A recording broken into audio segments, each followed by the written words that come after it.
Hey, what's up guys, welcome back to the channel, and in today's video I'm gonna be doing a 20,000 mile review on my car. If you guys watched my last one, 5 common problems on my BMW E90, my car had hit 10,000 miles then. Now my car is sitting at 128, so it's been 20,000 miles since I've owned the car. And like I said, I'm gonna be doing like a reliability review, I guess, and go over each and every single thing that I've mechanically repaired on the car, all the issues that I've ran into. So with that being said, let's get right into the video.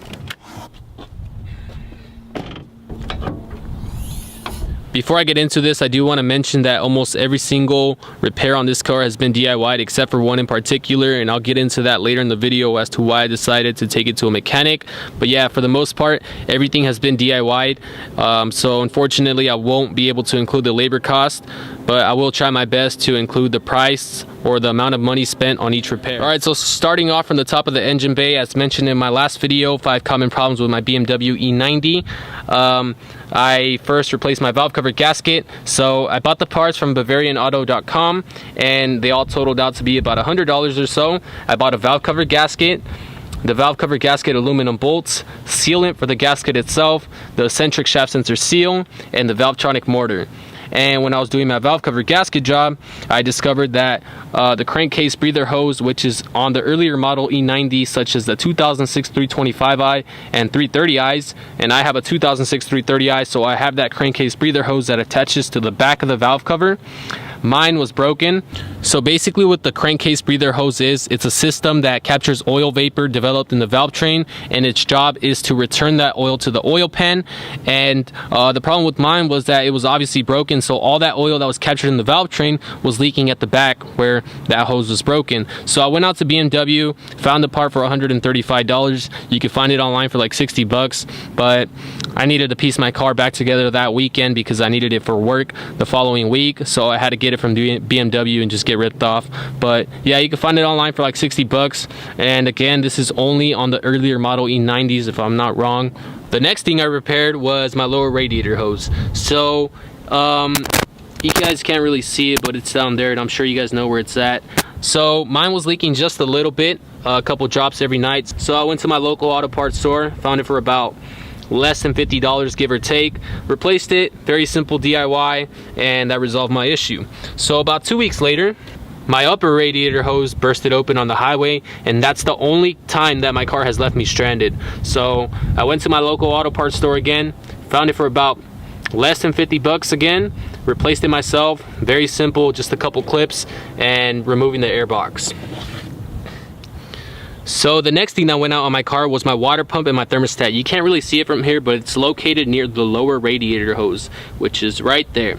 And basically my symptoms were my radiator fan was going on and off excessively every other 5 seconds or so, and after a cold start it would turn on about 10 to 15 seconds after I started the car. So I did some research on it. People said that it was my water pump or my thermostat, so I ended up replacing both of them.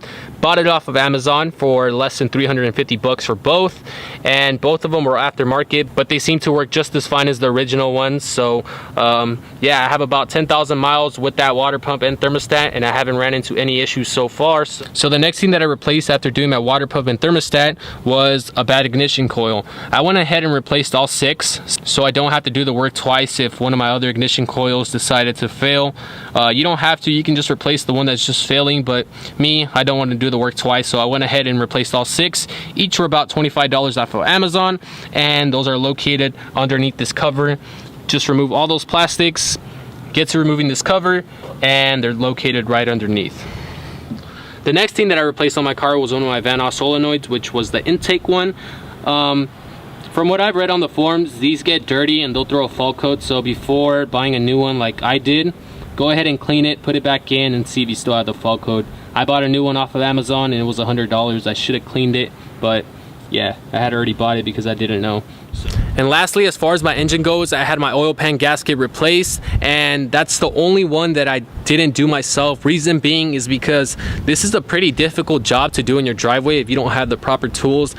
Just working underneath the car, and when you're doing the oil pan gasket job, you have to drop the subframe of the car, so you have to hold the engine, have the car lifted up. So it's pretty difficult, and I just didn't want to take that on in my driveway because, yeah, like I said, that's a very difficult job. So I ended up paying $200 for that, and I bought $50 worth of parts, the aluminum bolts and the gasket itself. So that's pretty much it for the engine. The rest has just been general maintenance, such as a coolant flush, my oil change obviously, and the only thing that I do need to replace on this car still is my oil filter housing gasket. You can't really see it, but it's leaking from the bottom, and it's also leaking from the oil filter, so I do need to do an oil change. But before that, I'm going to replace this oil filter housing gasket, and I know it's leaking because it's running along the edge of the valve cover. And yeah, so I'm going to replace this. Shouldn't be too hard. I did it on an E46, so I'm gonna have that replaced pretty soon.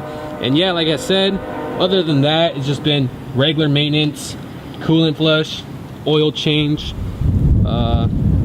brake fluid flush, and I also replaced my battery not too long ago. That was pretty expensive. Those batteries are about like 100 to 150 bucks. I forgot how much mine was, but those need to be registered as well. And yeah, that's pretty much it. So there you guys have it. That's my 20,000 mile review on this car. These are all the mechanical issues that I've ran into, and the best advice that I can give to anybody that has an E90 is to keep up with the maintenance, take care of the car, and you should be fine. Try to DIY everything that you possibly could, because you're gonna save a ton of money on that. I can't emphasize that enough. Taking it to a dealership or a mechanic is gonna break your wallet so easily. So I've spent about, I could say, $1,000 to $1,500 on parts. Compared to like a dealership price, that would probably be more than $5,000 already, just on everything that I've done. So thanks for watching this video. See you guys in my next one. Peace out.